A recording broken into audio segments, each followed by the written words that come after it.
ଓଡ଼ିଆ ସଂସ୍କୃତିରେ ଏବଂ ଜଗନ୍ନାଥଙ୍କ ସଂସ୍କୃତିରେ ଆମର 12 ମାସରେ 13 ଜାତ ଅଛି।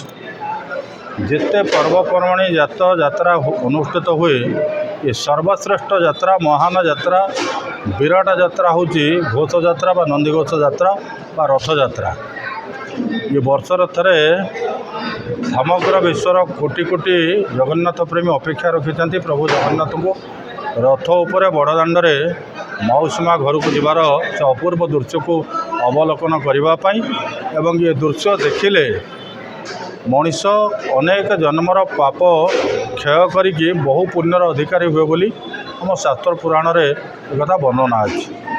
ତେଣୁ ବିଶ୍ୱର ଆବାଳ ବୃଦ୍ଧ ବନିତା କୋଟି କୋଟି ଲୋକ ଶ୍ରଦ୍ଧାଳୁ ଏ ବର୍ଷର ଏହି ସମୟଟିକି ଆଷାଢ଼ ମାସର ଶୁକ୍ଳ ପକ୍ଷରେ ଅନୁଷ୍ଠିତ ହେଉଥିବା ଏ ମହାନ ପର୍ବକୁ ଜଗନ୍ନାଥଙ୍କୁ ଆଖି ପୂରେଇକି ଦେଖିବା ପାଇଁ ଅପେକ୍ଷା ରଖିଥାନ୍ତି।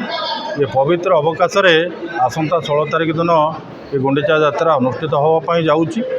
ଏ ଶୁଭ ଅବସରରେ ମହାନ ମହାର୍ଘ ଅବସରରେ ମୁଁ ସମଗ୍ର ଓଡ଼ିଶା ଏବଂ ବିଶେଷ କରି ଯାଜପୁରବାସୀଙ୍କୁ ଅନ୍ତରର ଅଭିନନ୍ଦନ ଜଣାଉଛି ଏବଂ ପ୍ରଭୁ ଶ୍ରୀଜଗନ୍ନାଥ ଚତୁର୍ଦ୍ଧା ମୂର୍ତ୍ତି ସମସ୍ତଙ୍କୁ ସୁଖ ଶାନ୍ତି ସମ୍ପ୍ରୀତିରେ ରଖନ୍ତୁ, ସମୃଦ୍ଧି ପଥରେ ଓଡ଼ିଶାକୁ ଆଗକୁ ବଢ଼ାନ୍ତୁ, ଏତିକି କାମନା କରୁଛି ଏବଂ ମହାପ୍ରଭୁଙ୍କ ପାଖରେ ପ୍ରାର୍ଥନା କରୁଛି। ଦୟାକରି ଆମ ଚ୍ୟାନେଲକୁ ଲାଇକ୍, ସେୟାର ଏବଂ ସବସ୍କ୍ରାइब କରନ୍ତୁ।